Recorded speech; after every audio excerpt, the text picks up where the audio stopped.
I always like to believe that you either win or you learn. You never lose. It's always been a learning experience, taking on the lessons that you've been through and then applying them in future endeavors, which I think is very important. And that's why I think I also have this very positive mindset as well, which allows me to continuously hit the ground running and never look at rejections as a closed door. I just keep going.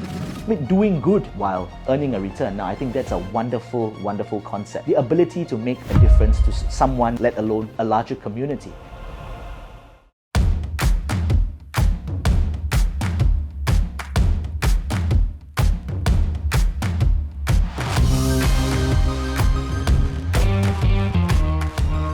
How are you today? I'm very well, very excited to be here. All right, I want to start with your childhood days. Where did you grow up and how were you like when you're growing up? I would say, so obviously I grew up here in Singapore, born and raised in Singapore, and I come from a middle-class family, so we grew up in the neighborhoods and had a wonderful childhood. Nothing out of the ordinary, I would say. A very typical middle-class childhood and growing up in Singapore. Could you effectively describe to me your mom and your dad? My family, a very traditional and typical Indian family in Singapore. So dad's very, very strict. Always a firm believer in discipline and education. Mom's obviously a lot more laid back. So I'd say that and I have a younger sister as well. So 4 of us, we had a wonderful time growing up. Parents took care of us very well. And we wanted for nothing. We were very happy and satisfied. Looking back at when you're age 7 or 8, what do you want it to be when you grow up? To be honest, I'd say that I never really put a foot down to say that I wanted to be something in terms of an ambition, right? A direct ambition. I always, if you like, followed the wind, right? So wherever my friends went, I went. So.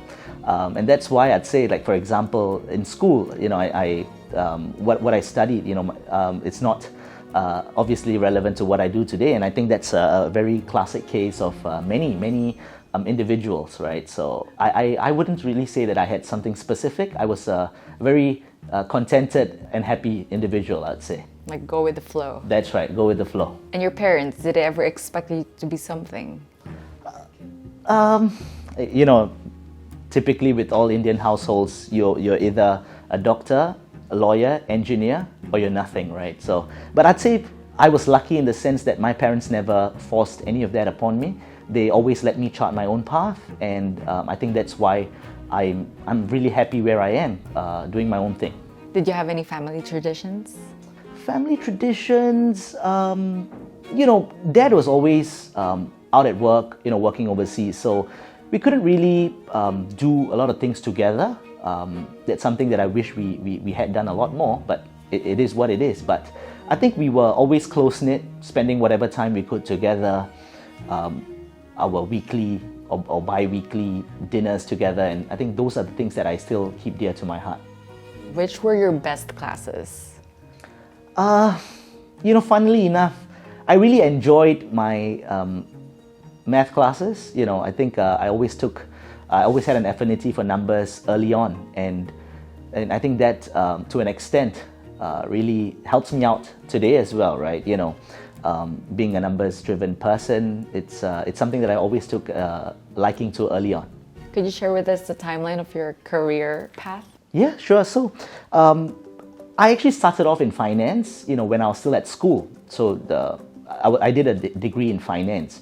And the plan was obviously to get into a bank upon graduation and then grow from there. But obviously, life had other choices for me, and I started work part-time in a finance and insurance company while I was still at school, and did well enough to actually continue on that path beyond school, beyond graduation as well. And that led me on to getting involved with technology. Very exciting time at that point in time. So got involved in technology sales, and one thing led to another. Met my mentor, who was the one who actually introduced me to blockchain and crypto. So thanks to him, I'm actually here today, and I guess it's been a wild ride, but a very interesting ride. Tell me about your failures. Failures. too many to count, right? So I think I always like to believe that you either win or you learn. You never lose, right? So I've started a couple of businesses in the past, in logistics and other stuff as well. So started off, did all right, struggled, and then ultimately failed in those business ventures. But like I mentioned earlier, you either win or you learn. So it's always been a learning experience, taking on the lessons that you've been through, and then applying them in your future endeavors, which I think is very important. And that's why I think I also have this very positive mindset as well, which allows me to continuously hit the ground running. I never look at rejections as a closed door. I just keep going. What are some of the proudest moments of your life? Proudest moments of my life, obviously, the first one will be getting married to my wife, who basically I met at school. But don't tell her this. That moment has been superseded by the arrival of our son. So now I have a 3.5-year-old boy who is our world, and that is my most treasured moment in my life, if you like. So we are it's me, our son, my wife, 3 of us, and it's been a wonderful journey together, and onwards to a lot more wonderful experiences as we watch our boy grow up. And why are you so passionate about your organization, Ethica?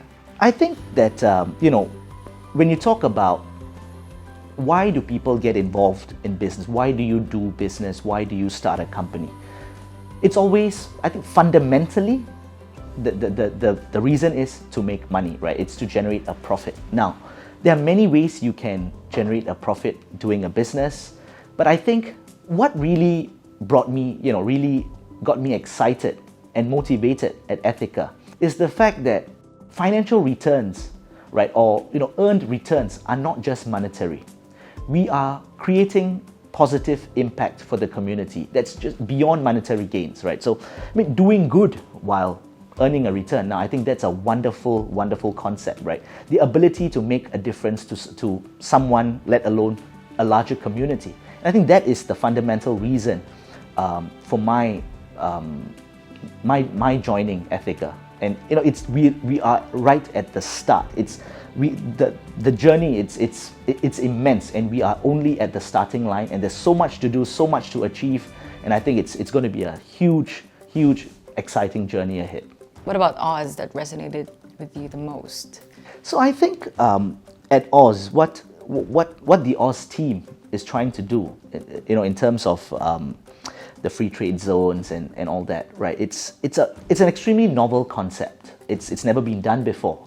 Oz obviously being the first to do it, and I see a lot of synergies between Ethica's objectives as well as Oz's objectives, right? There's so much that we can partner on, collaborate on together.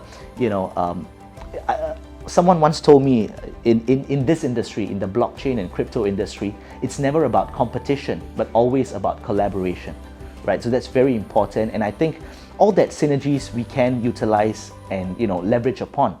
For example, Ethica's community becomes Oz's community, and Oz's community becomes Ethica's community, vice versa, right? So I think there's so much we can achieve together, and I think that's what really gets us excited, working together with the Oz team as well.